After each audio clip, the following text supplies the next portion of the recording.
নমস্কাৰ প্ৰিয় সতীৰ্থসকল, এটা সৌন্দৰ্য চৰ্চাৰ বিধান লৈ আপোনালোকৰ ওচৰত পুনৰ উপস্থিত হৈছোঁ। আপোনালোকক অতি সহজে ঘৰুৱাভাৱে তৈয়াৰ কৰি প্ৰয়োগ কৰিব পৰা বা ব্যৱহাৰ কৰিব পৰা টিপ দিব বিচাৰিছোঁ। মোৰ চেনেলটোত আপুনি যদি নতুন তেনেহ'লে ছাবস্ক্ৰাইব কৰি ল'বলৈ নাপাহৰিব। ঠাণ্ডা দিনত আমাৰ মুখমণ্ডল, ওঠ, ছাল, চুলি সকলোবোৰ শুকান আৰু ৰুক্ষ হৈ পৰে। সেয়েহে আমি বজাৰত সহজতে পোৱা ৰাসায়নিক দ্ৰব্য মিহলি সামগ্ৰী কিনি আনি ব্যৱহাৰ কৰোঁ।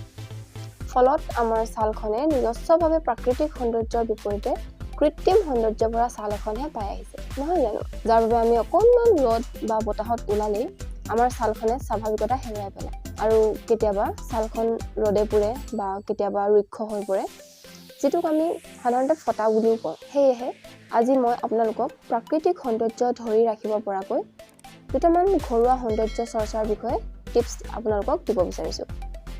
এতিয়া শুনকচোন, মৌ এনে এবিধ দ্ৰব্য যি আমাৰ সৌন্দৰ্য চৰ্চাত প্ৰয়োগ কৰিব পাৰি। মৌমাখিয়ে প্ৰকৃতিৰ বুকুৰ পৰা বিভিন্ন ফুলৰ পৰা মৌ আহৰণ কৰি এনে এবিধ প্ৰটিনযুক্ত ৰসৰ সৃষ্টি কৰে, যি আমাৰ ছালখনৰ যত্ন লোৱাত বা হাইড্ৰেশ্যনত সহায় কৰি ছালখন নিমজ কৰি প্ৰাকৃতিক সৌন্দৰ্য ধৰি ৰখাত সহায় কৰে। আৰু সেয়েহে মৌ বা মৌজোল সৌন্দৰ্য চৰ্চাৰ বাবে অতি ভাল আৰু ফলপ্ৰসূ উপাদান। এতিয়া শুনক, প্ৰথমতে মুখৰ পৰা পুৰা ছাল, যাক আমি চেনি পৰা বুলিও কওঁ, তাক ভাল কৰিবৰ বাবেও মৌ অতি উপকাৰী। ইয়াৰ বাবে আপোনালোকে 1 চামুচ মৌ আৰু আধা চামুচ ডালচেনিৰ গুড়ি ভালদৰে মিলাই ল'ব।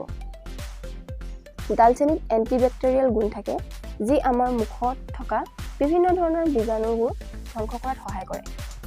ডালচেনি আমি সাধাৰণতে ঘৰত আঞ্জা খাবলৈ ৰাখোৱেই। সেই ডালচেনি এটুকুৰা আপুনি ভালদৰে পিচি লওক আৰু সেই ডালচেনিৰ গুড়ি আধা চামুচ, মৌ 1 চামুচৰ সৈতে আপোনালোকে ভালদৰে মিশ্ৰণ বনাই লওক।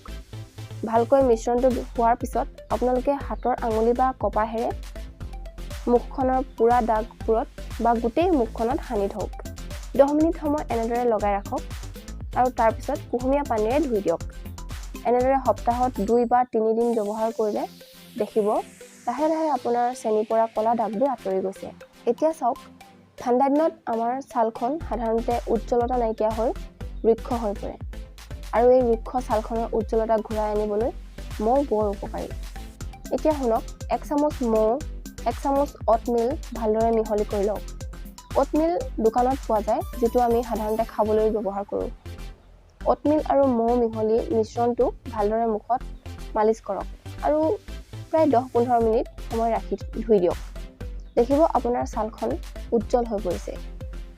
এতিয়া চাওক, মৌ ৰস আমি চুলিৰ সৌন্দৰ্য ৰক্ষা কৰাটো ব্যৱহাৰ কৰিব পাৰোঁ।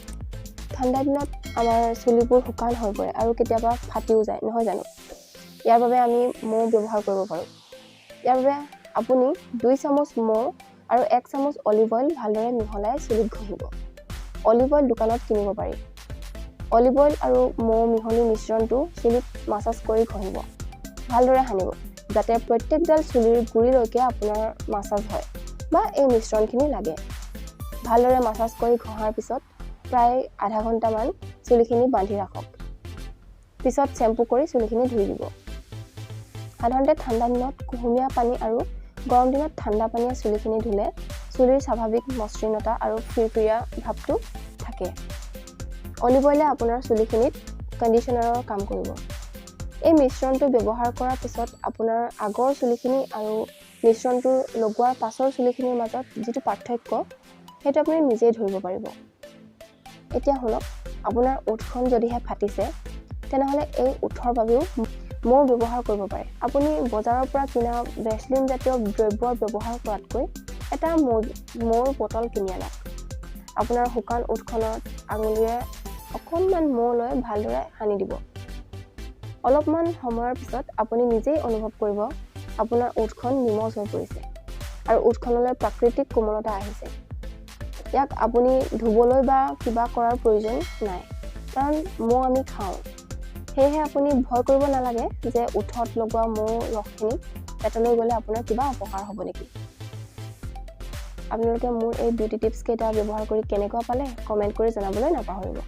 যদিহে ভাল পালে আৰু এনেধৰণৰ সৌন্দৰ্য চৰ্চাৰ বিধান দিবলৈ মই আপোনালোকৰ ওচৰলৈ পুনৰ আহি আছোঁ। আজিলৈ ধন্যবাদ।